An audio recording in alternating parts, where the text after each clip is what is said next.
Price the Lord. ஆண்டவரும் இரட்சகருமாய் இருக்கிற இயேசு கிறிஸ்துவின் நாமத்தினாலே தினம் ஒரு தீர்க்க தரிசனம் என்கிற தேவனுடைய சத்தத்திற்கு உங்களை வரவேற்கிறோம். தீர்க்க தரிசனம் என்பது தேவ ஆவியால் அருளப்பட்ட ஒரு வாக்குத்தத்தமான வார்த்தைகள் மாத்திரமே. இந்த நாளுக்குரிய தீர்க்க தரிசனமான வார்த்தைகளை வாசித்து நாம் ஜெபிக்கலாம். சங்கீதம் 44வது சங்கீதம் 26வது வசனத்தை நான் வாசிக்கிறேன். எங்களுக்கு ஒத்தாசையாக எழுந்தருளும், உம்முடைய கிருபை நிமித்தம் எங்களை மீட்டு விடும் என்று ஆண்டவர் வாக்குத்தத்தம் பண்ணுகிறார். ஆமென். Praise God. இந்த நாளுக்கு தேவன் கொடுக்கிற தீர்க்க தரிசனமான ரேமா வார்த்தை, அழகான தாவீதுடைய ஜெபம், எங்களுக்கு ஒத்தாசையாக எழுந்தருளும். இந்த சத்தத்தை கேட்கிற நீங்கள் யாராய் இருந்தாலும் உங்களுக்கு ஆண்டவர் இன்றைக்கு கொடுக்கிற தீர்க்க தரிசனமான ரேமா வார்த்தை, நான் உனக்கும் உன் குடும்பத்திற்கும் ஒத்தாசையாக எழும்புவேன் என்று ஆண்டவர் வாக்குத்தத்தம் பண்ணுகிறார். எத்தனை பேர் இந்த வார்த்தையை பெற்றுக்கொள்வதற்கு ரெடியா இருக்கிறீங்க? ஆமென். Praise God. ஸ்தோத்திரம். அழகான தாவீதின் விண்ணப்பம், தாவீதுக்கு வந்த பிரச்சனைகள் நிமித்தம், தாவீது நெருக்கப்படுகிற காலகட்டத்தில் தாவீதுடைய வாழ்க்கையில நிறைய ஏமாற்றப்படுதலையும் கைவிடப்படுகிற அனுபவத்தையும் சிறுமைப்படுத்தப்பட்ட அனுபவத்தையும் அவன் பார்த்து தேவ சமூகத்தில் ஜெபமாய் சொல்லுகிறார்.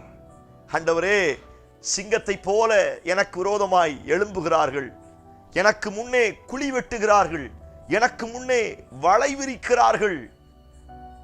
அப்படிப்பட்ட பிரச்சனைகளிலிருந்து எனக்கு விரோதமாய் எழும்புகிற கூர்மையாக்கப்பட்ட நாவுகளினுடைய நாவிலிருந்து என்னை காப்பாற்றும்படியாய் எனக்கு ஒத்தாசையாக எழுந்தருளும் என்று ஆண்டவரை நோக்கி ஜெபமாய் விண்ணப்பம் பண்ணுகிறார்.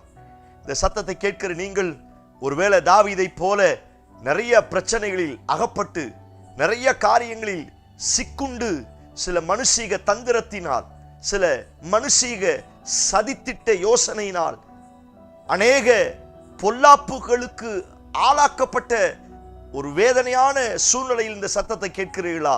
உங்களை பார்த்து ஆண்டவர் சொல்லுகிறார், உனக்கு ஒத்தாசையாக நான் எழுந்திருப்பேன். Praise God. Hallelujah. Oh, praise God. Hallelujah. இந்த வார்த்தையை கர்த்தர் ஒரு சிலருக்கு தீர்க்க தரிசனமாய் சொல்லுகிறார்.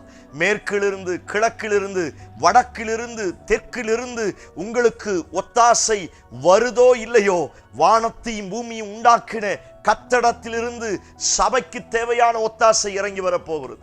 எத்தனை பேர் இந்த வார்த்தைக்கு ஆமென் சொல்றீங்க? நீங்கள் நம்புங்கள். கர்த்தர் உங்களுக்காய் எழுந்திருக்க போகிறார். உங்கள் குடும்பத்திற்காய் ஒத்தாசையாய் எழும்பி நிற்க போகிறார். உங்க பிள்ளைகளுக்காய் ஜெபித்துக் கொண்டிருக்கிறீர்களா? உங்க பிள்ளைகளுடைய திருமண காரியத்திற்காய், வேலைக்காய், குடும்ப வாழ்க்கைக்காய், குழந்தைக்காய் ஜெபித்துக் கொண்டிருக்கிறீர்களா? ஆண்டவர் சொல்கிறார், உன் பிள்ளைகளுடைய காரியங்கள் சகலவற்றிற்கும் ஒத்தாசையாக எழும்பி நிற்பேன் என்று ஆண்டவர் வாக்குத்தத்தம் பண்ணுகிறார். எவ்வளவு நல்ல ஆண்டவர் நமக்கு வாக்குத்தத்தம் பண்ணுகிறார். ஆமென் சொல்லி ரிசீவ் பண்ணுங்க. கர்த்தர் உங்களுக்கும் உங்கள் குடும்பத்திற்கும் ஒத்தாசையாய் எழும்பி நிற்க போகிறார்.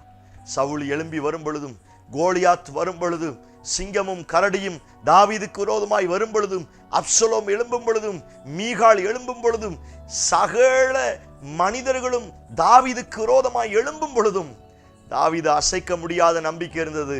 கர்த்தரை எனக்கு முன்பாய் வைக்கப்பட்டு இருக்கிறேன். Praise God. Hallelujah. மனுஷனை நம்புவதை பார்க்கலும் கர்த்தர் பேரில் பற்றுதலாய் இருப்பது நலம். பிரபுக்களை, ராஜாக்களை நம்புவதை பார்க்கலும் கர்த்தர் பேரில் பற்றுதலாய் இருப்பது நலம். அந்த வார்த்தையை நம்பி தேவனை மாத்திரம் சார்ந்து கொண்டு தேவ சமூகத்திலே விடாப்பிடியாய் ஜெபித்தார். ஆண்டவரே, ஒத்தாசையாக எழுந்தருளும். இந்த சத்தத்தை கேட்கிற நீங்கள் மனிதனை யோசிக்காதீர்கள். மனிதனுடைய உதவியை நாடி கடைசி நேரங்களில் தள்ளப்பட்ட நிலைமைக்கு மாறிவிடாதீர்கள். ஆண்டவர் சொல்லுகிறார், என் சமூகத்தில் என்னை நோக்கிப்பார், எனக்கு காத்திரு, என் கிருபைக்கு காத்திரு, என் கிருபையினால உன்னை நான் மூடுவேன். அந்த வார்த்தையைத்தான் சொல்லி இருக்கிறது, எனக்கு ஒத்தாசையாக எழுந்தருளும், உம்முடைய கிருபையினால் என்னை மீட்டுவிடும். சத்தத்தை கேட்கிற நீங்கள் செபிக்க செபிக்க ஒத்தாசையை கர்த்தர் அனுப்ப போகிறார். உங்கள் குடும்பத்திற்கு தேவையான சில ஒத்தாசை வரப்போகிறது. உங்க பிசினஸுக்கு தேவையான சில ஒத்தாசை வரப்போகிறது. உங்க கையின் பிரயாசத்துக்கு தேவையான சில ஒத்தாசை கொடுப்பதற்கு அவர் எழுந்து நிற்க போகிறார். ஓ பிரைஸ் காட். எப்பொழுதெல்லாம் அவர் எழுந்தாரோ அப்பொழுதெல்லாம் காற்றும் கடலும் அடங்கி இருக்கிறது. எப்பொழுதெல்லாம் அவர் எழும்பி இருக்கிறாரோ சோத்திரம், அங்கே பஞ்சங்கள் தடுத்து நிறுத்தப்பட்டு இருக்கிறது. எப்பொழுதெல்லாம் இயேசு எழுந்திருக்கிறாரோ அங்கே வியாதிகள் சுகமாகிறது. நம்புங்கள், உங்களுக்காய் அவர் எழும்பி வரப்போகிறார். Praise God.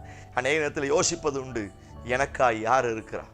எனக்காய் பேசுவதற்கு, வழக்காடுவதற்கு, யுத்தம் செய்வதற்கு எனக்காய் யாரும் இல்லையே. ஆண்டவர் சொல்கிறார், நான் உனக்காய் ஒத்தாசையாக எழும்பி வரப்போகிறேன். ஓ பிரைஸ் காட். உன் கண்ணீருக்காய் நான் எழுந்திருக்க போகிறேன். உன் வேதனைக்காய், உன் அழுகைக்காய், உன் புலம்பலுக்காய் நான் ஒத்தாசையாய் உனக்காய் எழும்ப போகிறேன். இந்த வார்த்தையை ஜெபமா அப்படியே சொல்லி ஜெபம் பண்ணுங்க. கர்த்தர் எழும்பி நிறி உங்களுக்காய் செயலாற்றுவதை நீங்கள் பார்க்க போகிறீர்கள். கண்களை மூடி ஜெபிப்போம். Price God. ஹல்லேலூயா. என் ஜனத்திற்கு ஒத்தாசையாய் கர்த்தர் எழும்புவீராக. என் ஜனத்திற்கு ஒத்தாசையாய் கர்த்தர் எழும்புவீராக. எந்த காரியத்துல நீங்க எழும்பணும், உம்மிடத்திலிருந்து ஒரு ஒத்தாசையும் உதவியும் வரணும்னு அவங்க ஏங்கி இருந்தார்களோ அவைகளில் கர்த்தர் தம்முடைய மகிமையை வெளிப்படுத்துவீராக. ஒரு பெரிய அதிசயமும் அற்புதமும் நடப்பதாக. அவங்க ஜெபிக்கிற காரியத்துல கர்த்தர் இந்த நாட்களில் எழுந்து செயலாற்ற போகிறதற்காய் ஸ்தோத்திரம். பெரிய மாற்றங்களை தார். இயேசு கிறிஸ்து மூலம் ஜெபிக்கிறோம். ஜெபம் கேளும் நல்ல பிதாவே. ஆமென், ஆமென், ஆமென். Praise the Lord. நம்பிக்கையோடு இந்த நாளை தூங்குங்கள். யார் இருக்கிறாங்களோ இல்லையோ, கர்த்தர் உங்களுக்கு ஒத்தாசையாய் எழும்ப போகிறார். இந்த செய்தி உங்களுக்கு ஆசீர்வாதமா இருந்துச்சுன்னா மற்றவங்களுக்கு ஷேர் பண்ணுங்க. கர்த்தர் ஆசீர்வதிப்பாராக. ஆமென். Praise the Lord. God bless you.